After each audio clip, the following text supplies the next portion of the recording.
Yo, what's up, guys? My name is SenseWorld, and I'm here to talk to you guys today about how to make your basses to sound like Curbi, pretty much. That's what we are going to be aiming for.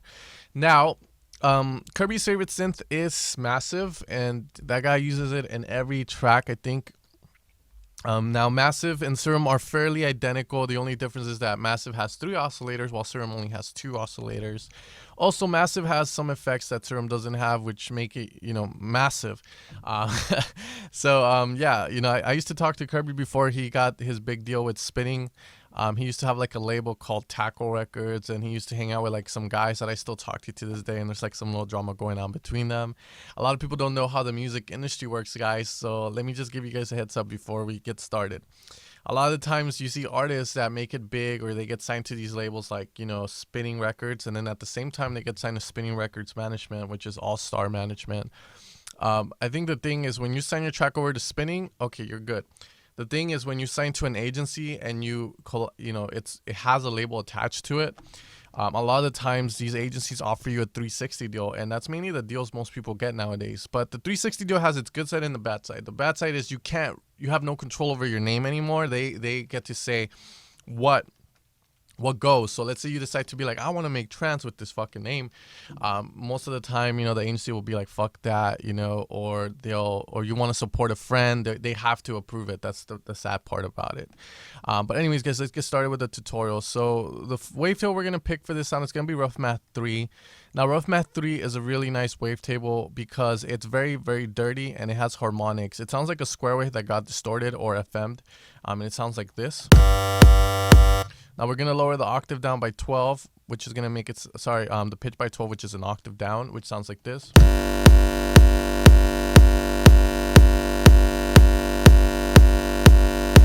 Okay, very, very simple. Now the next thing we're going to just turn the filter on. It's going to be just the low pass. What we're going to do with the low pass is pretty much just shape the sound. We want to make it so that it all goes to 1 if we end up using these 3. And we're going to barely hear anything coming out.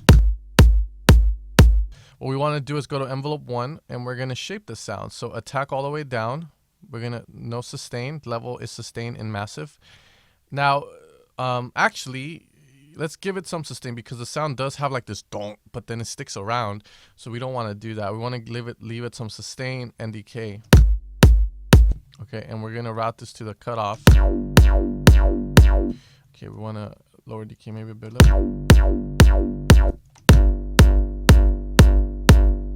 Want that to hit like a boom, boom, boom, boom.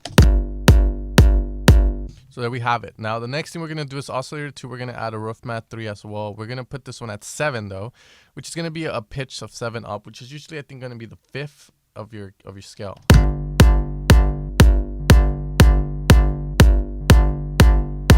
All right, cool so far. Now we're gonna move this filter here up to serial. All I know is that when we go up, you can use filter 2 now, and what we're gonna do in filter 2 is add a scream filter.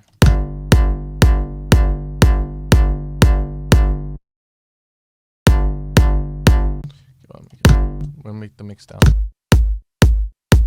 That's serial. There we go. We're gonna add a scream. We're gonna do the same thing we did up there here. We're gonna, however, move this to the right. Add some resonance and a bit of scream.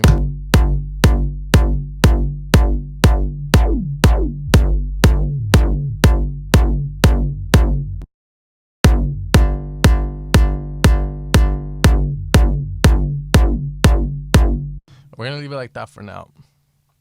Next thing we're going to do is go to voicing, maybe 3 unison. Pan position, we want this to be kind of mono-ish. Let's make it 2. Not liking the scream on that much.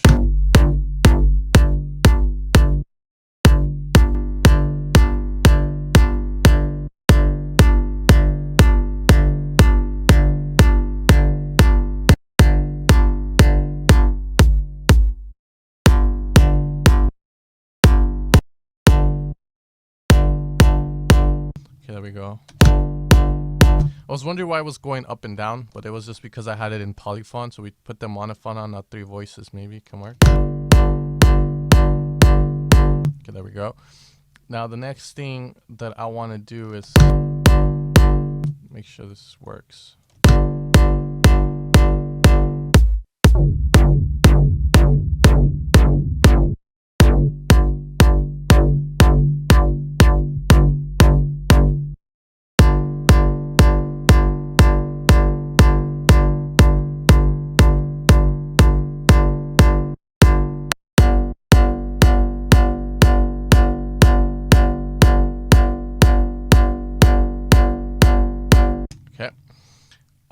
let's see what else we can do here. We're gonna add an FX1, a classic tube.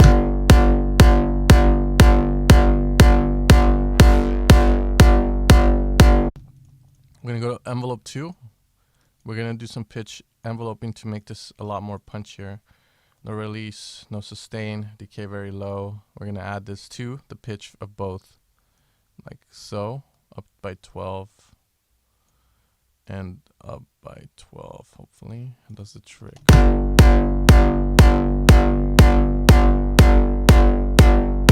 right, cool. Other things we can do though is obviously we can do some FM modulation, but I kind of don't like this because it happens after your sound gets filtered. So let's say you want your sound to kind of get covered by a low pass. It doesn't even matter. As you guys can see, the cutoff is all the way down. So, you know, I'm not a big fan of the filter FM.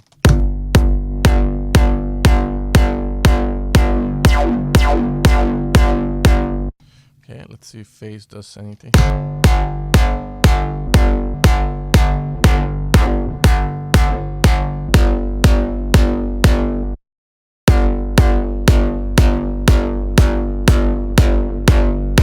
So you guys can see phase is going to do something, and that's only if you want that feel of it, because it does change it like a very little amount. Changes the sound a bit, but it's totally up to you guys if you want to add it. The next thing we're going to do is dimension expander, though I totally forgot about that. This is going to make the shit. EQ. Now, boosting.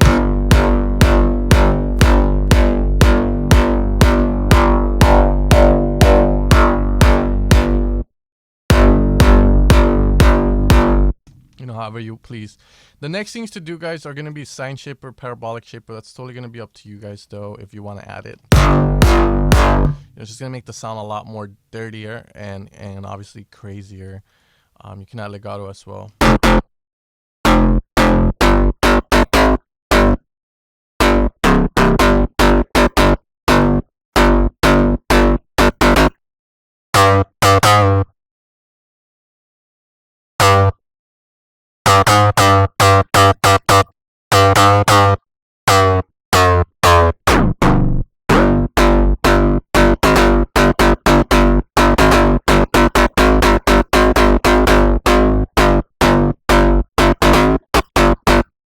And you can even get the sound to be a lot more powerful after you compress it and all that. Anyways, guys, this is my best recreation of these bass drops that he has. Just using massive, no outer effects. So hopefully you guys enjoy this. Hopefully you guys can take it a step further and use it in your tracks. And as always, guys, make sure to hit like, follow me, make sure to subscribe, and I'll see you guys next time. Take care and have a very good one.